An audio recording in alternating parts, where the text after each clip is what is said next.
बहुचर्चित पाटनागढ़ पार्सल बोमा घटना मुख्य अभियुक्त पुंजीलाल मेहर को आज कराजिबो बयान रेकर्ड। एने पाटनागढ़ एडीजे कोर्ट रे पहुंची मुख्य अभियुक्त पाटनागढ़ रे कराजिबो बयान रेकर्ड।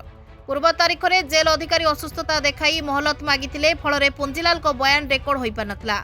आज बयान रेकर्ड पर विचारपति राय प्रकाश करिवे। पुंजीलाल को बलांगीर जिला कारागार पाटनागढ़ कोर्ट को निया जाउछि और विचारपति आगे हाजर करा 2018 फेब्रुआरी 23 तारीख में पाटनागढ़ पार्सल बोमा विस्फोरण घटिथिला और विस्फोरण में नवविवाहित सोमेशेखर साहू और तांको जेजेमा जेमामणि साहू घटनास्थल में मृत्यु घटिथिला। मृत्युगत शत्रुता को केन्द्र करी अध्यापक पुंजीलाल भैंसा कॉलेज अध्यक्षा संजुक्ता साहू घर को पार्सल बोमा पठाइथिले। संजुक्ता पुओ सोमेशेखर साहू बाहागर 2018 मसीहा फेब्रुआरी 18 तारीख में होइथिला। विवाह भोजी रे पुंजीलाल पार्सल उपहार भावे बोमा पठाइथिले और 23 तारीख दिन पार्सल गिफ्ट खोलिबा बेले विस्फोरण होइथिला। एथिरे सोमेशेखर एवं तांको जेजेमांकर मृत्यु घटिथिला और नवविवाहिता पत्नी रीमा साहू गुरुतर भावे आहत होइथिले। घटनार तदंत करी क्राइम ब्रांच पुंजीलाल मेहर को 2018 एप्रिल 25 तारीख में गिरफ्त करथिला।